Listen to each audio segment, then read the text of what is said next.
Ubani owakholwa ngesidluleyo ingalo kaJehova yambulelwe bani na? Sizohamba ke indawo eziningi bazalwane ezwini likaNkuluNkulu. Sizama ukuphendula lo mbuzo uIsaya awubuzayo la. Sizobuye sibuyele futhi kuona lo mbuzo egcineni. Kodwa ngiyafisa nje siphathena amaBhayibheli ethu. Siphinde siyimisele futhi ukwavula amaBhayibheli ethu. Yazi enkonzweni eziningi namhlanje la kushunyelwa khona kufunda ivesi elodwa bese kuthiwa sesingawavala amaBhayibheli. Cha, siwavula bazalwane namhlanje. Amen. Hopefully awasinda amaBhayibheli ethu. I-theme ya conference esikuyo ithi uJesu egcwalisa iprofeto the Old Testament. And isihloko enginikezwe sona kafushane sithi ukubikezelwa kokufika kaJesu, ukubikezelwa kokufika kaJesu. Kunzima ke kakhulu bazalwane ukukhuluma ngalesihloko enginikezwe sona namhlanje. And into eyenza kube nzinyana akusikona ukuthi izwi kaNkuluNkulu alicacanga maqondana nalesihloko. Kodwa iOld Testament yonke ibikezela ngoKristu Jesu. Ngamamazi mawunencwadi zonke ezu39 ezibikezela ngoKristu Jesu, uqala kuphi ukuzisummarize zonke ukuzama ukuveza ukuza kaJesu Kristu. So bekumqansi impela into enginikezwe yona namhlanje. Yonke iOld Testament, mawufunda iOld Testament zonke lesancwadi lezi zo69 ziholela kuJesu Kristu noma zisivezela uJesu Kristu. And yona bazalwane into egejwele yinkolelo noma yinkolo zamanga noma ama-false religion. Amanye ama-false religion azitholela ezazi incwadi ezingelona iBhayibheli. As a result azilona izwi likaNkuluNkulu because iBhayibheli ilona kuphela izwi likaNkuluNkulu. Uma engenzanga kanjalo amanye ayakulona iBhayibheli but mayilifunda iBhayibheli awumboni uKristu Jesu eBhayibhelini. Ngamanye amazwi ayalifunda nje iBhayibheli kodwa esikhundleni sokuba bafike kuKristu Jesu babona abanye abaprofeti eBhayibhelini engasiyena uKristu Jesu. But lonke iBhayibheli kusuka kuGenesis kuya kuRevelation lisikhombisa umuntu oyedwa noma lisikhomba kumuntu oyedwa and lowo muntu loyo uKristu Jesu. Akusiwona wonke amavesi kwiOld Testament akhuluma ngoJesu kodwa umyalezo wonke weOld Testament usikhombisa umuntu oyedwa and lowo muntu loyo uKristu Jesu. Ngamamazi akwazi ukuyifunda iOld Testament ungamboni uKristu Jesu. Akwazi ukuyifunda iNew Testament ungamboni uKristu Jesu. Uma ngasummarize nje ngamazwi uJesu awakhulume lapha kwincwadi kaLuke, singavula khona bazalwane. Luke chapter number 24.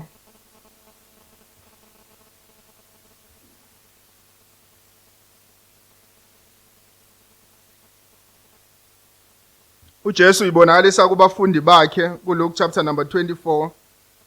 Uverse 27 besamangele ngaye uKristu Jesu naka amazwi akhulumayo kubo. Verse 27 wayesethathela kuMose, mina ngikhuluma ngale ncwadi ezu5 zokuqala ze Old Testament nakuba profeti wabachacisela embhalweni oqondene naye. Ngamamazi uJesu Kristu uthatha iOld Testament and into ayenzayo kulabo abafundi bakhe uthi bukani lamazwi lawa akhuluma ngami, bukani lesiprofeto lesi sikhuluma ngami, bukani lesiprofeto lesi sikhuluma ngami. Ngamamazi uJesu Kristu into ayenzayo ubavezela ukuthi iOld Testament ineziprofeto eziqondene naye noma bekade zibikezela ngokuza kwakhe uKristu Jesu. Enye into ayenza lapha kuJohn, sikavula khona John chapter number 5.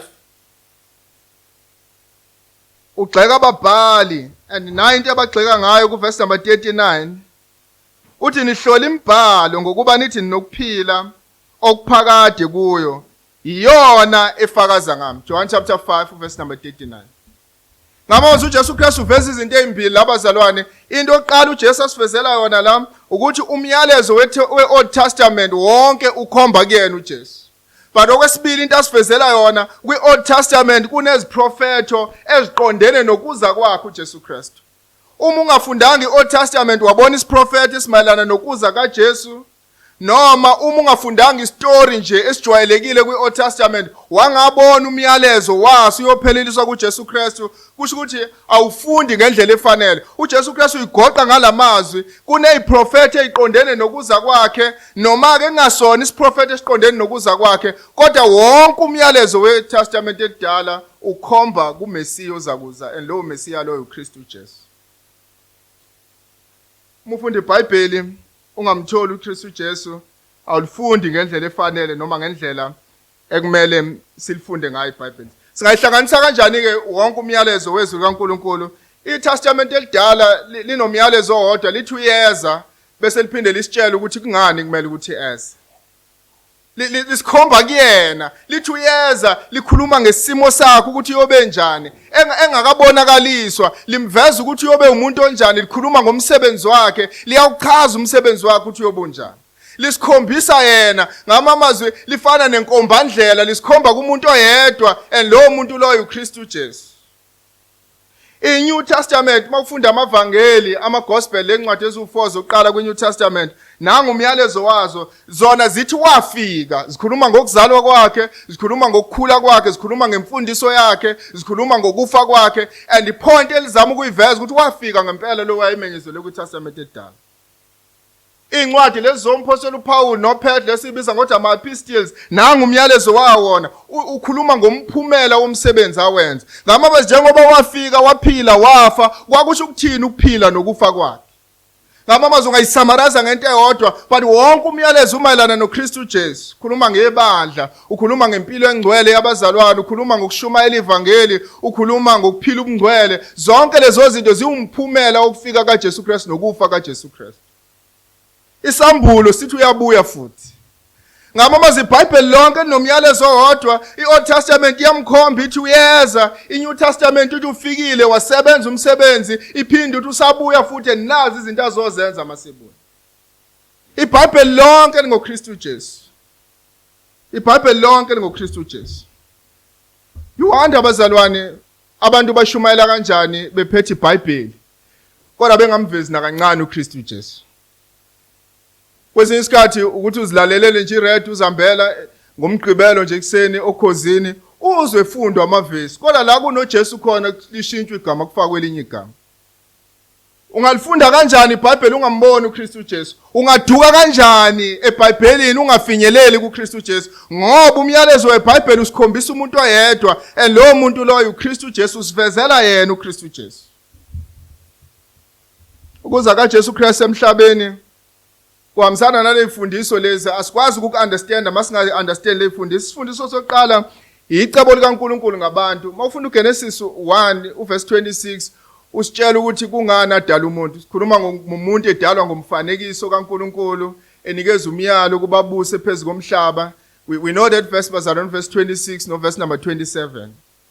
But lelo cebo lelo silibona lishabalala masufunda uGenesis chapter number 3, la khona abantu benza okuphambene nezwi likaNkulunkulu, beqa umthetho kaNkulunkulu bengena esonweni. Now mase sikhuluma ngoJesu Kristu ke sikhuluma ngokubikezelwa kwakhe.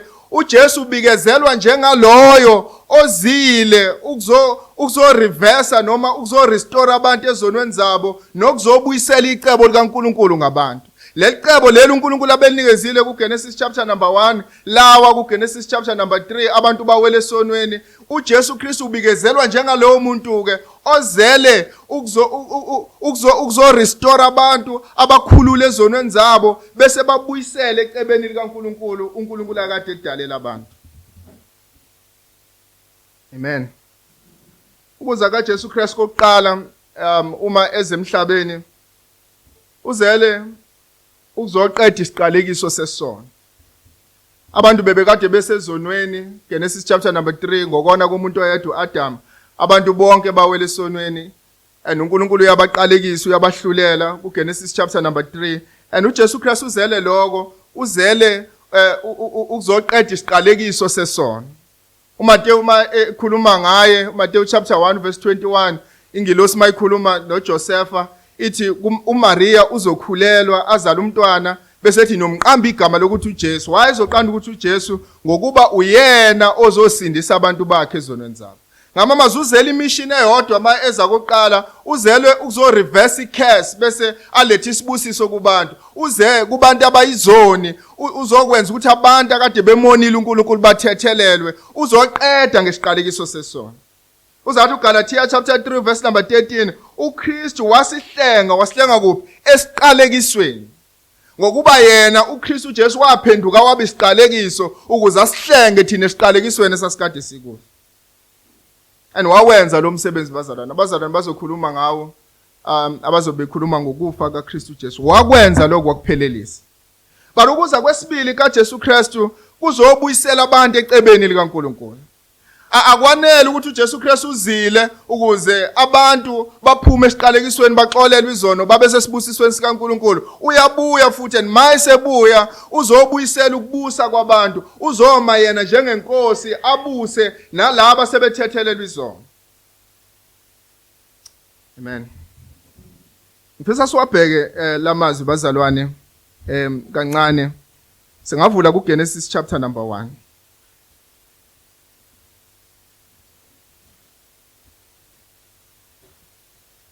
Genesis 1 and 2 umayelana nokudalwa. But ku verse number 26 uNkulunkulu eseqedile ukudala sibona edala umuntu. Verse 26 uNkulunkulu wathi masenze abantu ngomfanekiso wethu. Sibona umuntu edalwa ngendlela ehlukile kunazo zonke ezinye izinto uNkulunkulu ayidalile. Udalwa ngomfanekiso kaNkulunkulu. Umfanekiso kaNkulunkulu ungasho into eziningi-ke esingeke siveze zonke namhlanje.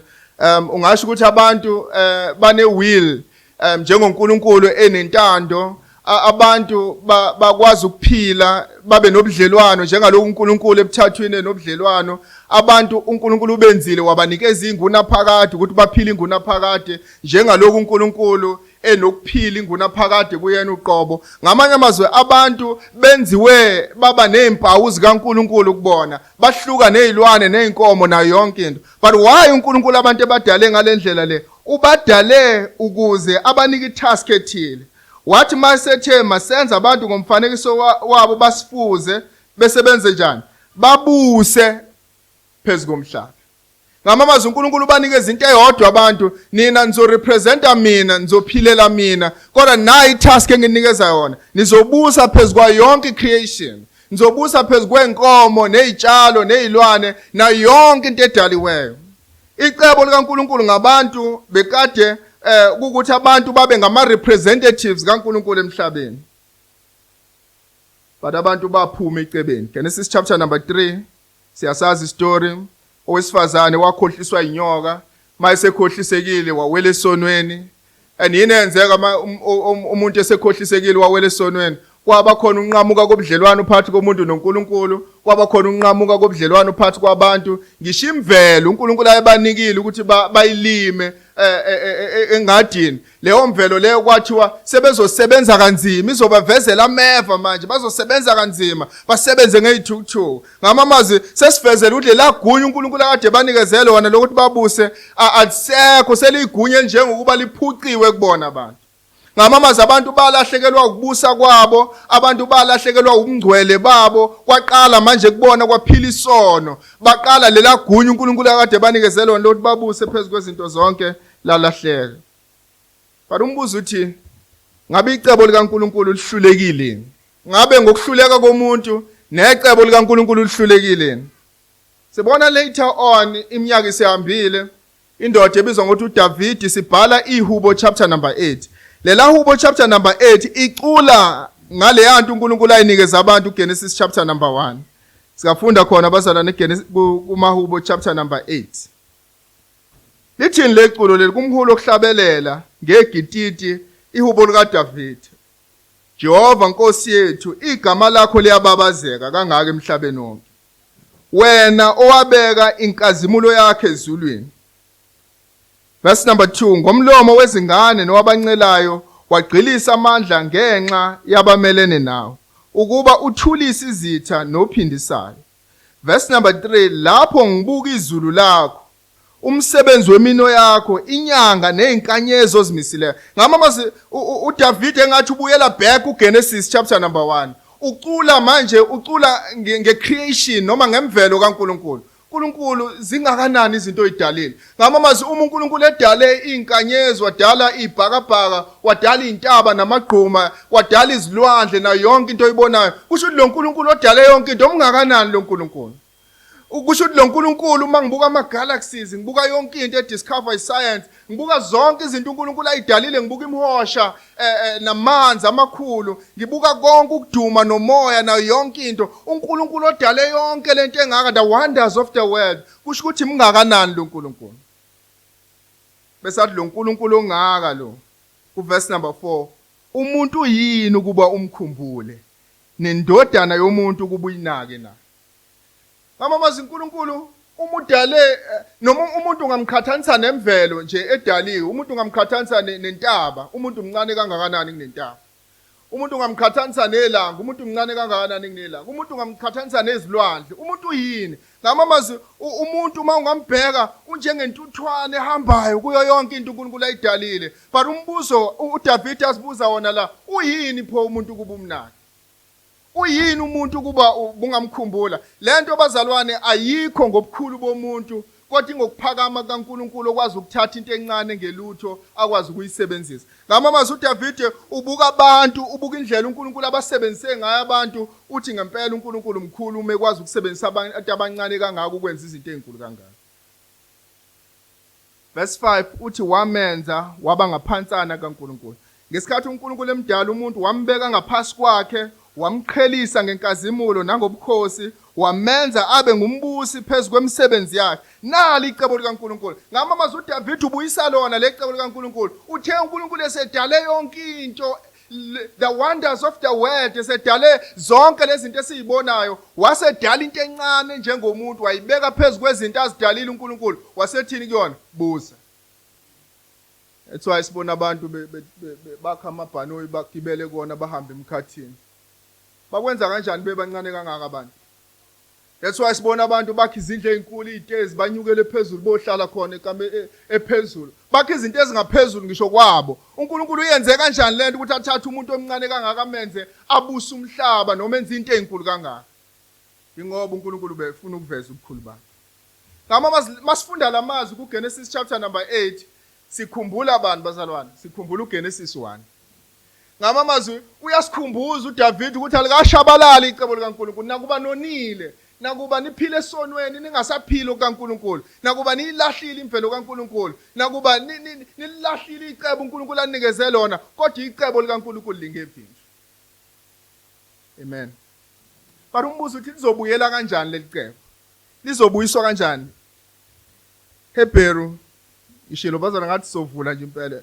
I hope atsindi iBhayibheli lakhe. Hebrew chapter number 2. Ngoba ngifuna silivule impela bazalwane.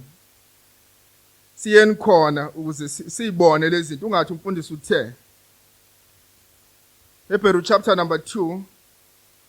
Nayi indlela lelicebe elizobuyiswa ngayo. Verse 6. Ngifuna ubone uverse 6. Uverse 6 ulanda amahubo 8. And uthini ngawo? Verse 6 uthi kepha omunye ufakazile endaweni ethile. Ilapha endaweni ethile bazalwane. Ikumahubo 8. Engethi omunye ufakazile, kahle kahle bekumele umbhalo wamaHebheru athi omunye ufakazile kumahubo 8. Ufakaze wathini? Umuntu yini ukuba umkhumbule, noma indodana yomuntu ukuba uyinake na? Isikhashana wamenza wabamncinyana kunezigelosi, wambeka umqhele wenkazimulo nodumo, wamisa phezu kwemisebenzi yezandla zakhe, izinto zonke wabeka phansi kwezinyawo zakhe. Ngamamazi umbhalo wamaHebheru uhamba uyolanda ihubo 8. And mayolanda ihubo 8 asikhumbule bazalwane ukuthi kufana ukuthi ulanda bani? Ulanda uGenesis 1. Ngamamazi lesasethembiso sisibona siloku esiqhubekile size siyofika kwiNew Testament.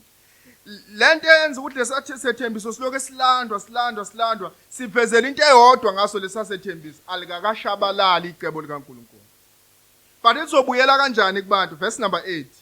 Ngokuba ekubekeni izinto zonke phansi kwakhe kashiyanga lutho olungabekwanga phansi. Kepha kalokhu asikaboni izinto zonke zibekiwe phansi kwakhe. Asikaboni ukubuswa. Asikaboni kubekwe zonke izinto phansi kwakhe. Verse number 9.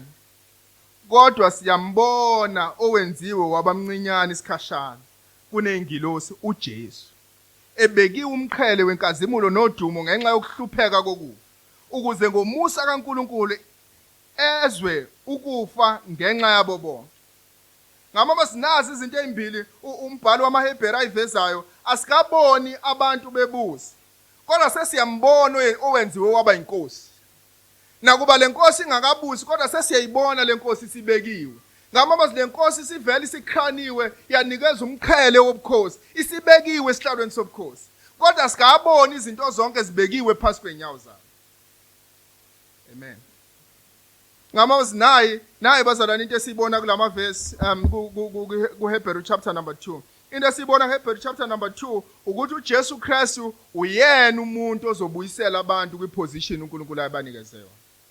Manje uJesu Kristu esehambile wafa ukufa kwehlazo, wavuswa ngosuku lwesithathu, uNkulunkulu wambeka ngakwesokunene sikaNkulunkulu, ubekwe esihlalweni samandla nasesihlalweni sobukhosi, uyabusa emazulwini, ubusa njengoNkulunkulu. Kodwa sikaboni zonke izinto zibekiwe phansi kwakhe. Uyabuya uJesu Kristu uze emhlabeni, uzomisa umbuso emhlabeni, and uma uJesu Kristu esebuya ezemhlabeni ezobeka umbuso wakhe noma ezomisa umbuso wakhe emhlabeni, bonke abasindisiweyo, bonke abantwana bakaNkulunkulu bayobusa kanye naye uJesu Kristu. And uma abantwana bakaNkulunkulu sebebusa umhlaba ekulungeni umhlaba sebengasenzi isono, kuyobe sekufakazela la mazwi uNkulunkulu awakhuluma kuGenesis chapter number 1.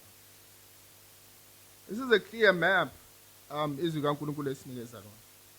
If we had time, besoya kwincwadi kwabaseKorinte chapter number 15, 1 Corinthians verse 22 kuya verse number 28, okhuluma ngokuthi uJesu Kristu kumele abuse azabuyisela umbuso esandleni sikaBaba, esenqobile izitha zakhe.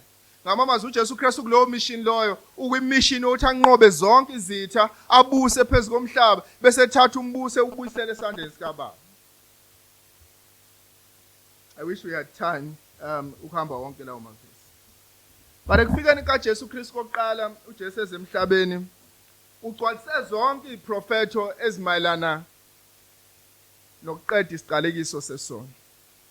Ugcwalise zonke iprofeto ezimayelana nokuqeda isiqalekiso sesono. Sibuyeleni kuIsaiah chapter number 61. Isaiah chapter number 61, isizathu esenza ukuthi ngithi asiwuvule ukuthi elinye lamavesi uJesu Kristu alithathile walifunda, wayesesho into emangalisayo engakazishiwe umuntu, wathi namhlanje lo mbhalo ugcwalisekile kumina. Ngamabazi uJesu Kristu kuLuke chapter number 4 uthathe lesiprofeto sikaIsaiah 61 wasifunda sonke lesiprofeto. Uthe mayiqeda ukusifunda uJesu Kristu wathi namhlanje lo mbhalo ugcwalisekile kumina. But ngifuna sibheke ingxenye uJesu Kristu ayifundile kaIsaiah 61. Ufunde uverse 1 bese wafunda uverse 2, wawushiya phakathi uverse 2 wangawuqeda uverse number 2. Naka amazi awafundile uJesu kuLuke chapter number 4, but siwafunda thina kuIsaiah chapter number 61.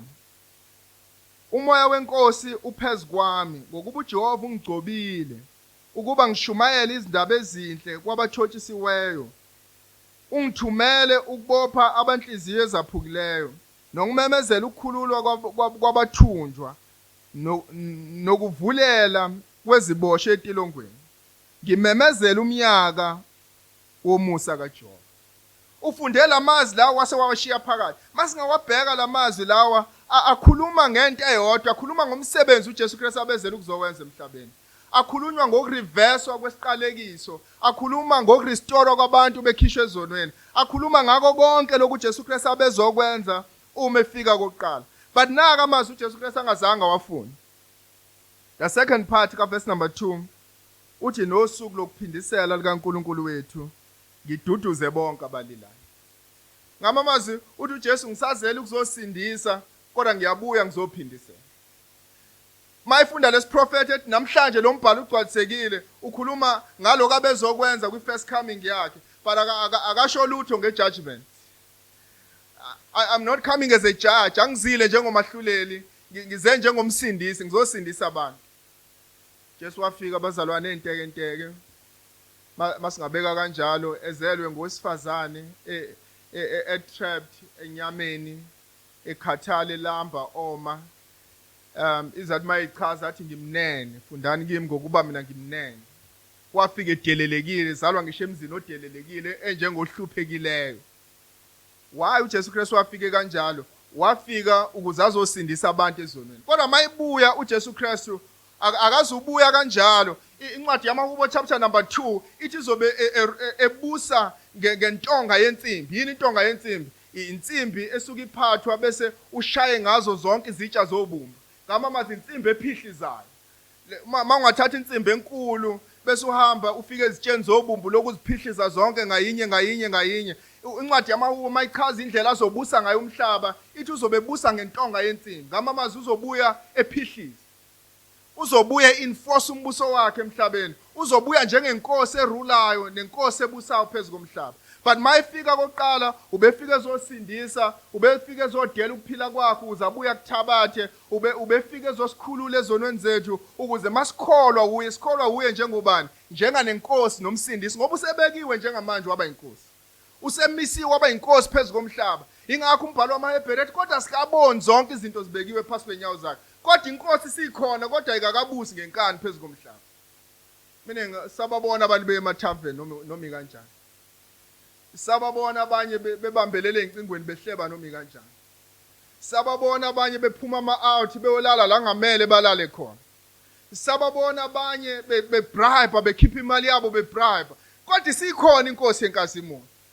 Asikaboni ibusa phezulu komhlaba kodwa mayibuya kwi-second coming yakhe izobuyisa izobusa ngentonga yensimbi. Meaning akekho umuntu ozobe nelungelo lokwenza noma yini because izobe enforce righteousness phezulu komhlaba.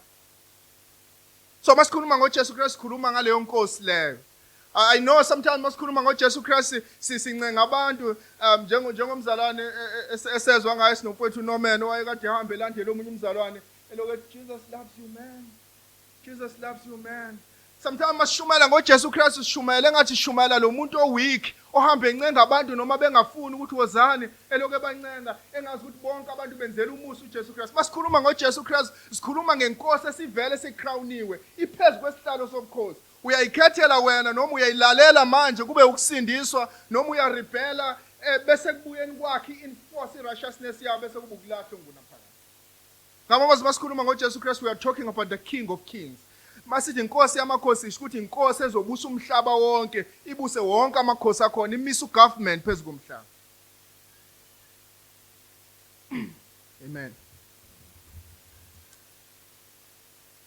But I was just laying a background as an introduction.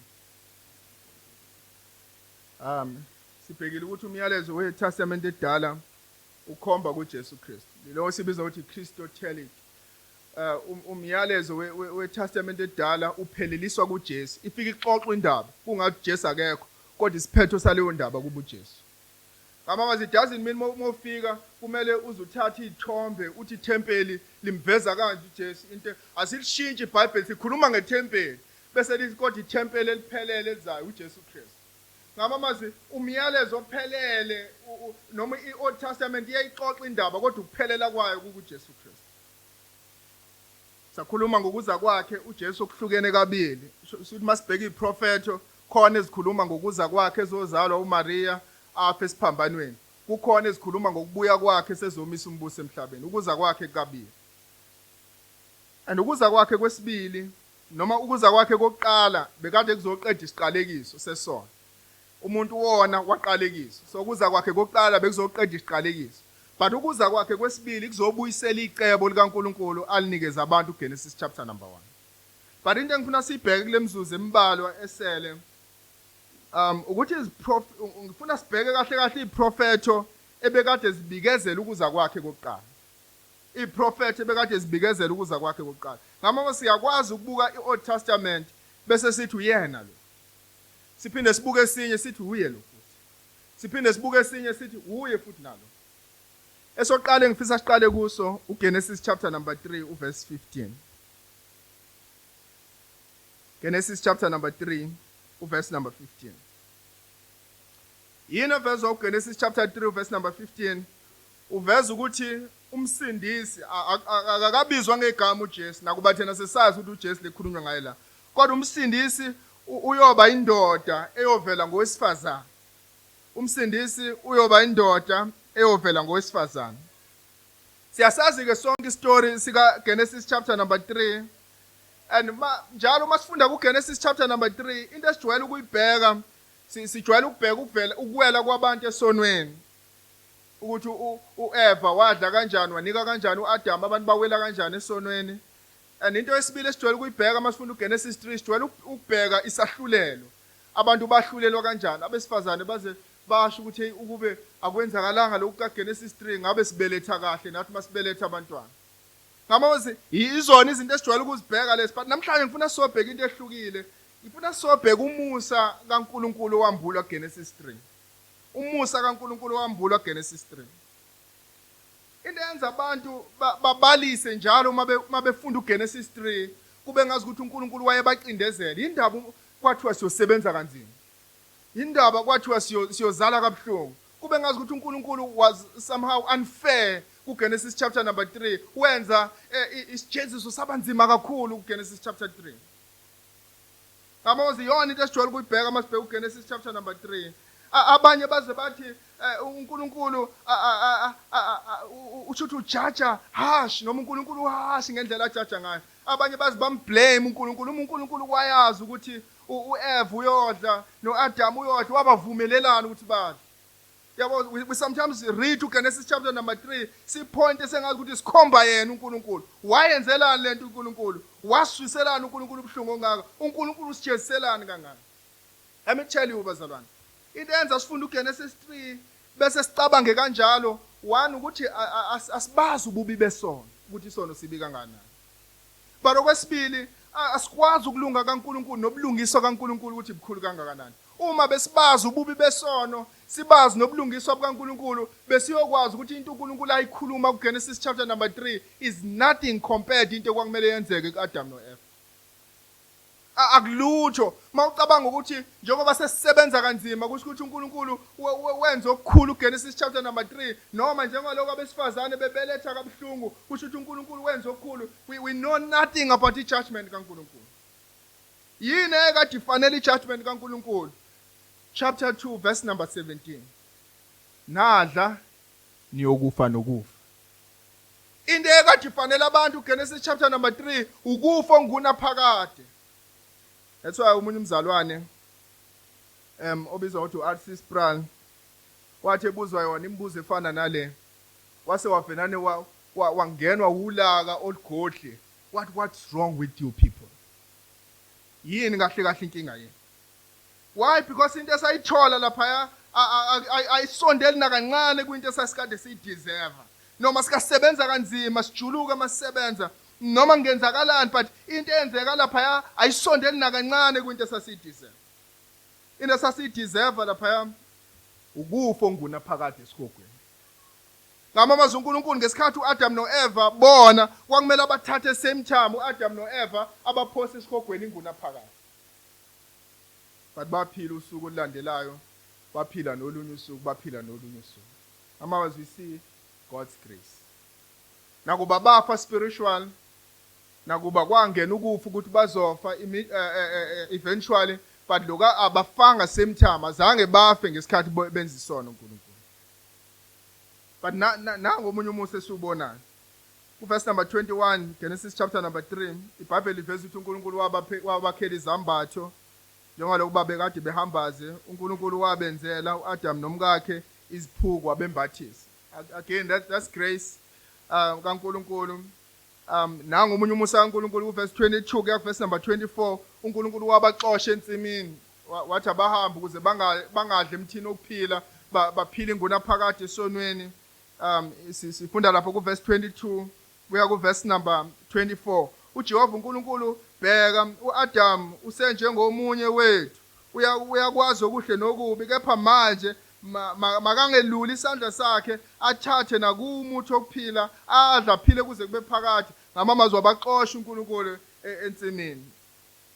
But nayo into engaphezulu kwazo zonke ezinye izinto. And lento bazalwane ku verse number 15 iphendula imibuzo othi kungani ngesikhathi uAdam noEva bona bengatholanga ijudgment abakade beyideserve. Kungani uNkulunkulu was so gracious? Kungani uNkulunkulu wayenomusa kubo? And impendulo sithola ku verse number 15. Verse number 15, Genesis chapter number 3. Ufundeka kanje uthi ngizakubeka ubutha phakathi kwakho nowesifazane naphakathi kwenzalo yakho nenzalo yakhe. Yona iyochoboza ikhanda lakho, wena uyokulimaza isithende sakho. Kungenxa yesethembiso somsindisi. Ngamamazi into esizwayo la ku verse number 15, nakuba nonile kodwa ngizonilethela umsindisi. Kungenxa yesethembiso somsindisi. Abazalwane abaningi leli verse balibiza ngokuthi ivangeli lokuqala. Ila khona uNkulunkulu emva ukuthi abantu kade benza isono ebanikeza isethembiso sokuletha umsindisi emhlabeni. Ngizonilethela umsindisi. Ngizonilethela umsindisi. Yes, kuzoba nokubutha phakathi kwakho nowesifazane. Kuzoba nokubutha phakathi kwenzalo yakho nenzalo yowesifazane, ubutho obusakhona namanje. But nayo into ezokwenzeka, inzalo wesifazane iyochoboza ikhanda lakho, wena uyolimaza isithende sakho. Ngamama zobanikeza ihope, and lento evezwa labazalwane, inzalo wesifazane. I know ukuthi abanye bafunda ku version ka2020. Version ka2020 veze ngazi ukuthi inzalo ichoboza inzalo. But iBhayibheli iclear, inzalo wesifazane oyedwa inzalo wesifazane ichoboza ikhanda lenyoka. Not ichoboza ikhanda lenzalo yenyoka. Ichoboza ikhanda lenyoka. Ngamama it's clear, khona ozovela kowesifazane, loyo ozovela kwesifazane uyochoboza inyoka yona uqobe yoniso wesifazane. Ngamama uyena onqoba uSathane, inyoka leyoniso wesifazane uSathane uqobo lwakhe. Kukhona umuntu ozayo, lo muntu loyo uyozalwa ngowesifazane owesilisa, because kuthiwa owesilisa lo muntu ozalwa ngowesifazane, lo muntu loyo uyochoboza ikhanda lenyoka. I know bazalwana sikaboni akukho la khona iBhayibheli kwi New Testament elithi nangu uJesu echoboza ikhanda lika Sathane. We don't have iverse enjalo. This is a picture yempi yabo abantu mabekade belwa noma inyoka ihambe emhlabathini, mawuhamba uyayigcoba ukuze uyibulale, uyishala ikhanda ukuze ife, bese yona ithi yapaquluza la ilume la isithendeni bese uyayigcoba uze uyibulale. Ngamamazi la ku proclaim victory kahle kahle. Kukhona ozovela ngwesifazane oyonqoba ahlula uSathane, angaphinda abe namandla uSathane. Iyona lento yenza ukuthi uAdam noEva bangafi ngalela langa. Bangafi ukufa okunguna phakade esogwini. Iyona lento eyenza ukuthi nami nawe noma sona kwenzeka siye kuNkulunkulu siyovuma izono zethu singafi semthando. Isono sideserve i-death penalty. Sideserve ukufa kwangaleso sikhathi. Into eyenza baphila usuku langakusasa nolangakusasa nolangakusasa is because of the promise of victory through the Messiah. Ithemba ngomsindisi uKristu Jesu. Into sibona ngaye, once sibona ukuthi uyoba umuntu, meaning uyozalwa ngowesifazane uyoba umuntu, but okwesibili uyoba owesilisa. Asikatshela ukuthi ubani, uyoba umuntu azalwa ngowesifazane abe nemvelo noma abe nemvelo yomuntu, kodwa futhi uyoba ngowesilisa lona uyozalwa. But uZakhariya chapter number 12 uyanezelela la, akazuba umuntu kuphela kodwa uyoba uNkulunkulu futhi. Zakhariya chapter number 12 mayikhuluma ngaye, and la kwashintshile kancane ama translation u1959 akayibeki ngendlela efanele, but u2020 uyibeka kahle. Uyibeka kanje u2020 ku verse 10. Uthi ngiyakuthulula phezu kwendlu kaDavide naphezu kwabakhileyo eJerusalem umoya wami nonxusa, umoya womusa nonxusa. Bayakungibuka mina, mina ngukhomba kuyena uNkulunkulu lokhuluma la. Bayakungibuka mina abamgwazayo. Ngamazi uNkulunkulu uveze ngathi bogwaza yena uqobo. That's why bayangibuka mina abamgwazayo. Ngamazi upointa sengazi ukuthi loyo yofa kuyobe kuNkulunkulu uqobo noma uyobe nemvelo kaNkulunkulu. Bayangibuka mina abamgwazayo. Bakumlilela njengokulilela kozelwe yedwa, babe nomunyu ngaye njengokukhalela kalusizi izibu. Bangibuka mina abamgwazayo. Ngamazi lo muntu ozozalwa akazuba umuntu kuphela kodwa uyoba nemvelo kaNkulunkulu, uyobe divine lo muntu ozalwa. Ngakho umsindisi bazalwa nomenyezelwa kwiTestament edala unemvelo ezimbili kuyena. umuntu ngokuphelele aphinde abe uNkulunkulu ngokuphelele. And uIsaiah chapter number 9 useyayigoqa kuyibeka ngokucacile ku verse number 6. Uthi ngokuba sizalela umntwana, mina ngiveza imvelo yakhe yenyama. Sizalela umntwana bese thini siphiwe indodana. Ngaba mazi le ndodana siphiwe ngoba yona inguna phakade ayizelwe kodwa umntwana yena somzalwele. Ngama mazi lo muntu lozozalwa uyobe nezimvelo eziwu2, uyobe umuntu ngokuphelele aphinde futhi abe uNkulunkulu ngokuphelele. Sayikhumbula into eshiwo kuMaria. uMaria uyabingelelwa ingelosi ngesibingelelo esingwajwayelekile bese uzokhulelwa bese uMaria kuzokwenzeka kanjani ngoba ngimazi umuntu wesilisa bese thini ingilosi umoya kaNkulunkulu onjani uyohlala kuwe. Ngamazi lo muntu ozozalwa akazuba umuntu nje kodwa uyoba uNkulunkulu engena enyameni ephila phakathi kwabantu. Uyobe nemvelo eziwu2 kuyena. Amen. Uyobe nemvelo eziwu2 kuyena. uJohn chapter number 1 kuma gospel uthini ulizwi omdali wezulu nomhlaba ku verse number 14 wangena enyameni waphila phakathi kwabantu. uKolose athi kuye ngokomzimba kuhlala ukugcwala konke kobuNkulunkulu. Ngamamazi uzobe nezimvelo eziwu2 lo muntu akanayo imvelo eyodwa.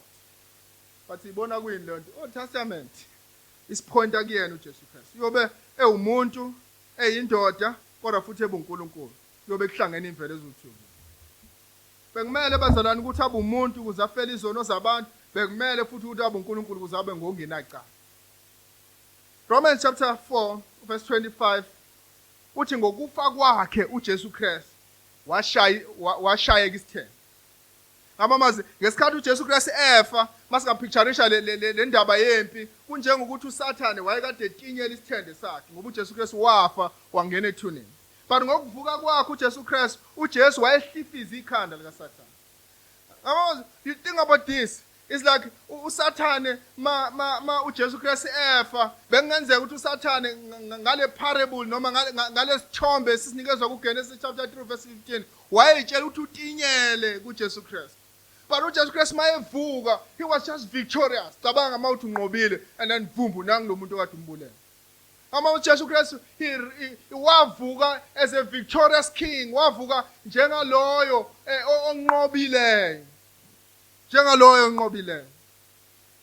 Ma ungaba nomuntu la unecala naye and ofisa ukuthi ajeze bese uyahamba uyomvulela icala. Ngelanga aboshwa ngalo uzwile ukuthi uthathiwe amaphoyisa. Ufila sengazi ukuthi uthola relief. Finally lo muntu le kade engihlupha noma ehlupha sengikwazile ukuthi ngimvalele ejele aboshwe. Kodwa uthi uyayihambela endleleni vumbu nangu lo muntu okade uthi kuboshiwe. Sephumile. Amen. Sephumile. Ngamamazi uJesu Kristu mayivuka kwabafileyo wayeproclaim i-victory over Satan, i-victory over sin, i-victory. Ngamamazi wayememezela unqoba phezu kwako konke. Ukufa kaJesu Kristu nokuvuka kaJesu Kristu kwakade kunqoba. That's why verse number 25 kuRoma chapter 4 uthi wanikelwa ngenxa yeziphambeko zethu wavuswa ngenxa yokulungisiswa kwethu. Amen. But wesibili Genesis chapter number 12. Elinye lamavesi elimemezela ngoJesu. uJesu ubikezelwa eza njengomuntu wesilisa ovela ngowesifazane onemvelo ezimbili. Umuntu ngokuphelele, uNkulunkulu ngokuphelele. But kuGenesis chapter number 12 uqhubeka kule yanto eshiwo Genesis chapter 3 verse number 15. Uthi uyovela esizweni saka-Israyeli. Ngamamazi hayi nje kuphela uthi uyovela ewumuntu evela kwesifazane, uyovela kwi-nation noma esizweni saka-Israyeli. So khumbula bazalwane kuGenesis chapter number 11 ukuthi abantu bebezamile ukuzakhela umbhoshongo obekade unyukela kuNkulunkulu. Okade lo mbhoshongo ubunjengesithixo abantu akade bezakhela sona. And uNkulunkulu enomusa nakuba abantu ngalesa sikhathi bakho umbhoshongo bebedeserve ukufa. But uNkulunkulu wehla weza kubo. iBhayibheli ku verse number 7 lithi waphambanisa izilimi zabo ukuze bangazwani, banganyuki banyukele kuNkulunkulu bazakhela umbhoshongo ababekade bewakhe. So la ku verse number 7 bazalwane lento yabantu bezakhela umbhoshongo ila one kuqhamuka khona wonke ama-false religion. La qhamuka khona zonke iy'nkolo zabantu. Because abantu laba bezakhela into enjengesithixo ababezobhawa kuyona bayiseve bayikhonze njengonkulunkulu wabo. Mhlawumbe singasho Genesis chapter number 11, mhlawumbe la qhamuka khona amadlozi noma la qhamuka khona uShembe. La qhamuka khona zonke iy'nkolo zazo zonke izizwe. And uNkulunkulu was gracious enough ukuthi ehlele emhlabeni ayohlukanisa izilimi zabo, and mabe ngasazwani bahlakazekela ebusweni bonke bomhlaba. Mabe hlakazeka bahamba bakhonza izithixo, abanye bazakhela izithixo zabo, abanye bazakhela izithixo zabo, abanye bazakhela izithixo zabo. Akusekho ukukhonzwa kaNkulunkulu ophilayo. As a result bazalwane, noma ungaya yiphi enye nation, noma ungaya kubelungu banesithixo sabo, noma ungaya kumaJuda anesithixo sabo, noma ungaba kumaZulu isithixo samaZulu amadlozi, uzofika ukubhawa amadlozi noShembe nazonke ezinye inkolo lezi ezikhonzwayo, noma ungaya kwamapha ama-nation. The point is, after Genesis chapter number 3, isono sangena kubantu, abantu bahlubuka uNkulunkulu. Now uNkulunkulu nomusa. Genesis 12 uya kuma-idol nation, kwizizwe bezikhonza izithombe, uyokhetha umuntu kuleso sizwe leso, and lowo muntu lo uyomisa ukuze alethe insindiso ngaye, and leyo nsindiso uyiletha kwizizwe zonke zomhlaba. Verse 1, uJehova wathi ku-Abraham, khumbula u-Abraham nawo ube-idol worshipper, eyikhonzela izithixo zakubo. Wathi phuma ezweni lakini naseyihlotsheni zakho nasendlini kayithu. Why? Because these are idol worshippers. Leave them. Phuma kubona, phuma ezweni lakini, phuma ezihlotsheni zakini. Uye kuphi? Uye ezweni engiyakukhombisa lona. But nasi-ke isethembiso, ngiyakwenza isizwe esikhulu. Esiphi lesizwe esikhulu? Israel. Ngiyokwenza isizwe, 1. But okwesibili, ngikubusise wena Abraham. Okwesithathu, ngenza igama lakho libe likhulu, wena uyakuba isibusisi. Ngiyokuthatha Abraham, ngikubusise, ngikunikeza isizwe, ngikunikeza inzalo, bese ngikwenza ube isizwe esikhulu, bese ngawe Abraham ngibusisa abanye, meaning wena Abraham ngiyokwenza ube isibusisi. Mawucabanga ngale gama lesibusiso bazalwana, awuliboni ukuthi liphambene naleli le-curse kaGenesis chapter number 3. KuGenesis chapter number 3 abantu baqalekiswa, but kuGenesis chapter number 12 abantu banjani? Babusiswa ngo-Abraham. Verse number 3, ngiyakubabusisa abakubusisayo, nokuqalekisayo ngiyakumqalekisa, imindeni yonke yomhlaba iyobusiswa kuwe. Ngamazwi uNkulunkulu uveza i-promise noma uveza icebo lakhe. Le cebo lokusindisa u-Abraham, ukhipha u-Abraham ezweni lakubo, akulona nje icebo lika-Abraham ukuthi u-Abraham abe isibusiso kwizizwe zonke zomhlaba. Ngamazi ile nto uNkulunkulu ayenzayo nangami nawe namhlanje, ufika asindise wena bese kuthathe ukubeka kini la ngasindisiwe khona, ukuze mawufika kini wenze njani? Ushumayele ngoJesu bese abantu bakini basindiswa. Osho ngesikhathi uNkulunkulu esindisa wena, ubesindisa wena kodwa ubengasindisi wena, ubefuna ngisho ukusindisa abantu bakini ngawe. Ngamazi uAbraham umiswe kanjalo-ke, uyabusiswa kodwa akusiko ukubusisa yena kuphela uAbraham, ukuthi ngo-Abraham kubusiswe zonke izizwe zomhlaba. Ngesikhathi uAbraham ebusiswa ubengesona isizwe, but siyasibona isizwe sivela. Abraham uthola umntwana esemdala ekhulile, Isaka, and uIsaka uthola amanye amadodana akhe, and enye yamadodana akhe uJakobe ithola amadodana amanye ayi12, and lawo madodana wonke iwona lawa aphenduka isizwe esikhulu esikhuluma ngaso manje uyisizwe Israel. And uJakobe uyena owabizwa ngesizwe noma owabizwa ngoIsrael. Now the promise bazalwane sivezela into eyodwa, umsindisi omenyezelwe kuGenesis chapter 3 verse number 15 uzovela kwisizwe sikaNkulunkulu esikhethwe uNkulunkulu, ukuze ngaleso sizwe leso uNkulunkulu asindise izizwe zomhlaba, and leso sizwe leso isizwe Israel. Okwesithathu, Genesis chapter number 49. Genesis chapter number 49.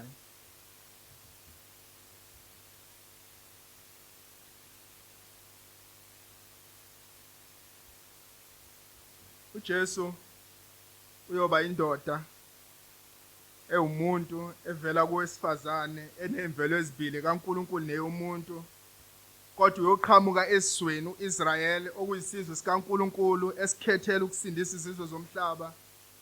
Kodwa kuyogcina kanjalo uyovela emndenini wakaJuda kuIsrael. uJesu hayi nje kuphela uyovela kuIsrael, uyovela kumndeni wakaJuda kuIsrael.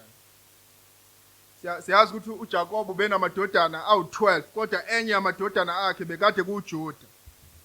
But la kuGenesis chapter number 49 uverse number 10 sithola uJakobe esezokufa bese eGibhithe and ubiza indodana yakhe encane uJuda and uyambusisa uJuda. But esibusisweni asinikeza yena uJuda nayo into esiyitholayo kuyena. Verse number 10. Intonga yobukhosi ayakusuka kuJuda. Nozime lokubusa phakathi kwezinyawo zakhe aze afike yena olufanele lona. Nezizwe ziyakumlalela. Ngama zipromise manje yanarrowishwa. Hayi nje kuphela ukuthi uNkulunkulu noma umsindisi uyoqhamuka kuIsrael. Kodwa kuIsrael phakathi kuyena uIsrael uyoqhamuka kwaJuda. Ingakho uNkulunkulu umnikeza ipicture and le picture bazalwane lentonga le is like into ebekade induku ebekade uphawu lobukhosi liyamandla enkosi. Ngamamazi kulomuzi wala ekhaya siyifamily yobukhosi bese kube khona induku erepresent ubukhosi. Mase ngifa mina ngizoyithatha leyo nduku leyo ngiyinikeze indodana yami endala. Nendodana endala nayo futhi masifa iyoyinikeza indodana yayo, nendodana yayo inikeza indodana yayo. Ngamamazi we are just passing ikingship kwenye indodana iye kwenye indodana iye kwenye indodana. Lentonga akayizusuka kwaJuda le ntonga. Izohlala khona kaJuda. Balobe phaselana yona but kuphi kwaJuda. Ngamamazi lenkosi le emenyezeliwe inkosi ezoqhamuka esizweni sakaJuda. Ingakho masikhuluma ngoJesu sithini ngaye? Indodana yomndeni kaJuda. Indodana yomndeni kaJuda. I wish we had time to dig even more kulokho. So masikhuluma ngomsindisi, sikhuluma ngomuntu wesilisa oqhamuka kwesifazane and lo muntu unemvelo ezimbili, uNkulunkulu ngokuphelele, umuntu ngokuphelele, but lo muntu uyoqhamuka esizweni uIsrael, esizweni sakaIsrael uyoqhamuka kwaJuda, yoba inkosi yakwaJuda. But okwesine nokugcina uyovela endlini kaDavid. Uyovela endlini kaDavid. Samuel wesibili chapter number 7 usivezela lokho. Seziwabheka wonke amavesi sobuka nje uverse number 11. Verse number 11. Uverse number 11 uNkulunkulu kokuqala mayikhuluma noDavide, isiprophetho lesesiqondene noDavide, into amthembisa yona ukuthi uyonikeza indlu kaDavide ukuphumula. Kusawuba khona izimpi kwaDavide. Kuyoba khona ukuphumula. Kuverse number 11. Fundeka kanje. Uthi kusukela osukwini engayalezana ngalo abahluleli ukuba babe phezulu kwabantu bami uIsrael. Ngikuphumuze ezitheni zakho zonke. Ngamamazi uNkulunkulu uthembisa indlu kaDavide and into ayithembisa yona uthembisa ukuphumula. Kuverse number 12 uNkulunkulu uthembisa ukuqhubekisa umbuso kaDavide noma uDavide esefile. Ngamamazi umbuso wakho Davide uyoba umbuso oqhubekayo noma ngabe wena usufile Davide. Verse number 12 kuyakuthi lapho izinsuku zakho seziphelile sefile uDavide ubusulele koyini. Ngiyakumisa inzalo yakho emva kwakho iyakuphuma ezibilinini zakho ngiqinisa umbuso wakho. Kuverse number 16 isihlalo sobukhosi sikaDavide siyakuba ngunaphakade. Asoze saphela isihlalo sobukhosi sikaDavide. Indlu yakho verse number 16 nombuso wakho kuyaqiniswa njalo phambi kwakho. Isihlalo sakho sobukhosi siyakumiswa kuze kube phakade. This is an endless kingship. Umbuso yoma kuze kube phakade. And masikhuluma ngoJesu Kristu sikhuluma ngaloyo oqhamuka enzalweni kaDavide. Ingakho uMateyu masebhala ngayo uthini kuGenesis chapter number 1 verse number 1 noma kuMateyu chapter 1 verse number 1 uthi indodana kaAbraham indodana kaDavide. Ngamamazi uthi uJesu Kristu iyona leyo nkosi bazalwane. Iyona leyo nkosi uGenesis 3 verse number 16 okhuluma ngayo eyindoda evela ngowesifazane enemvelo ezimbili kuyona.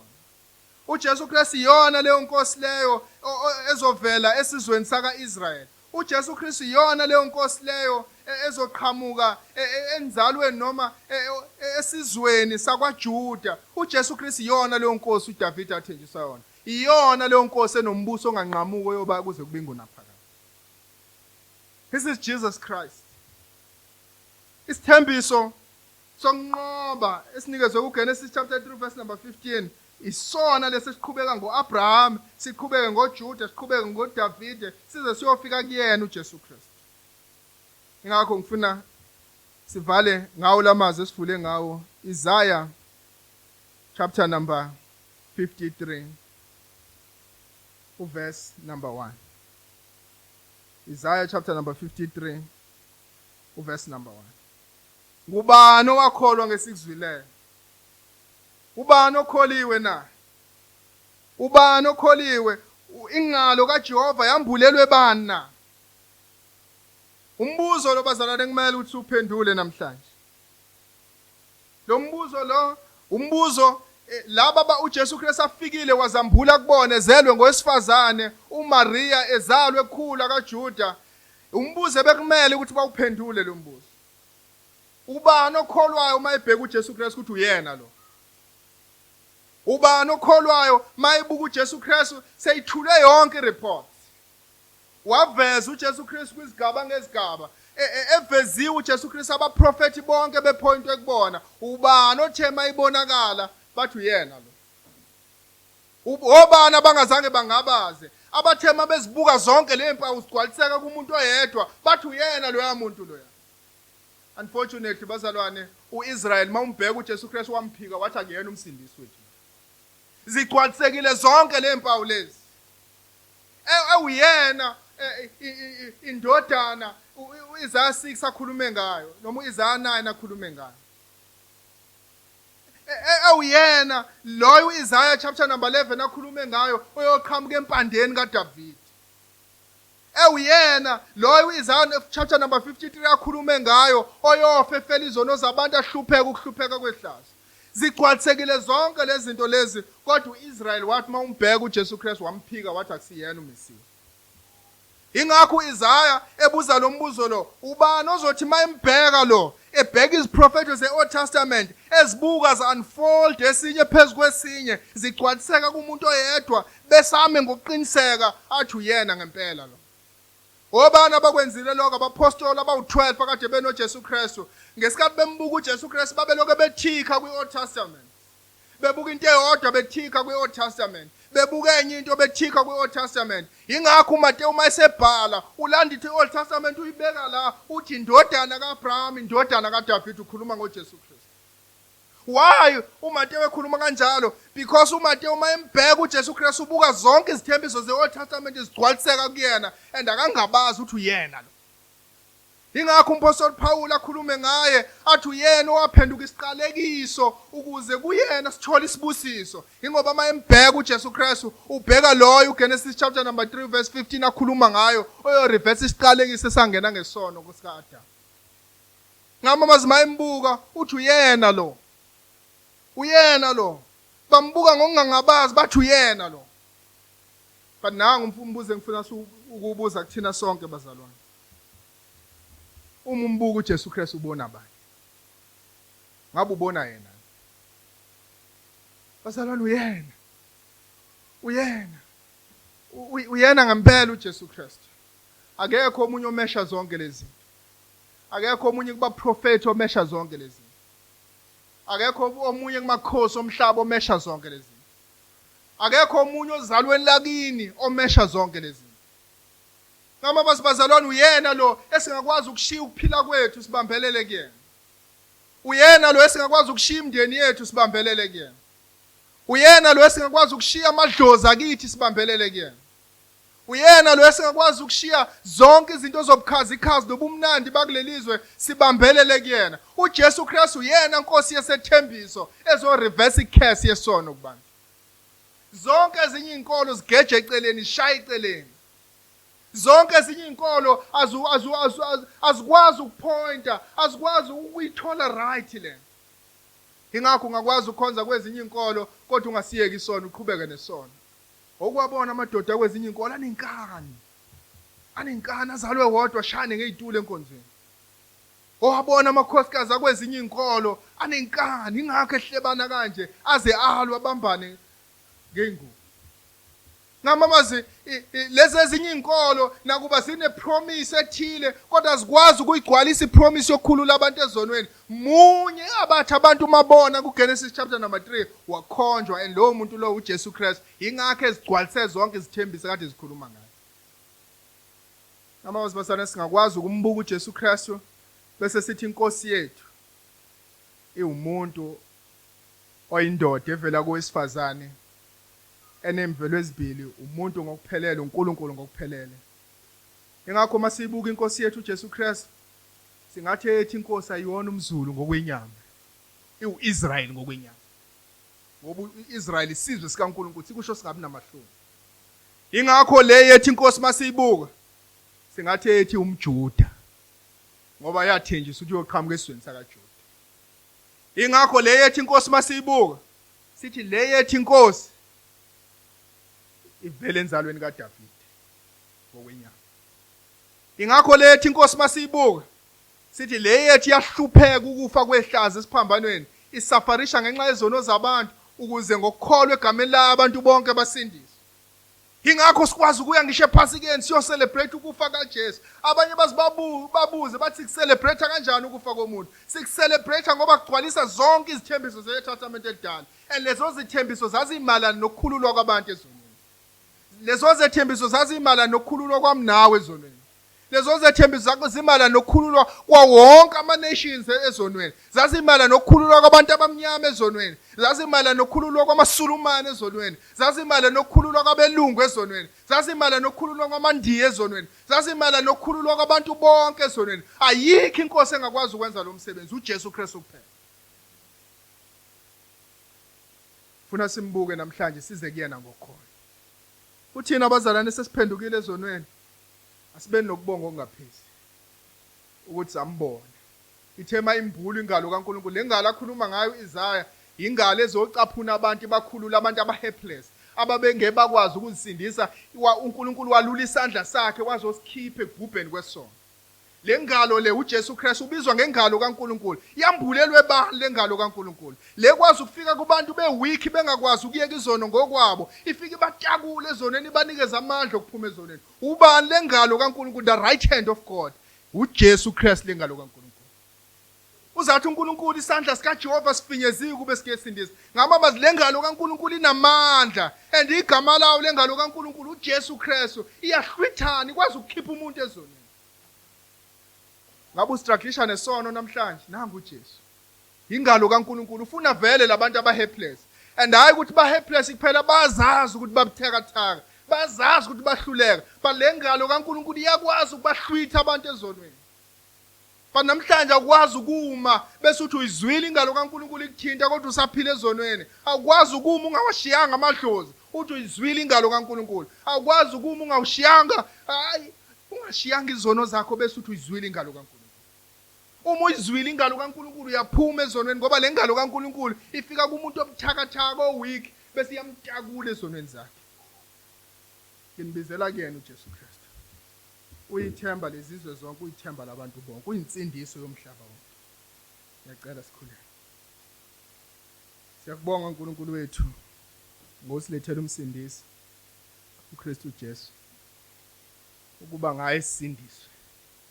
Ngempela uNkulunkulu uzigcwalise zonke iziprofethi. Uyena. Siyabonga Nkosi ukuthi umoya wethu ufakaza nomoya wakho ukuthi ngempela uJesu uyena. Siyakholwa uNkulunkulu, siza ungakholwa wethu. Uma ekhona Nkosi la ongakholiwe wena, mambulele uJesu namhlanje.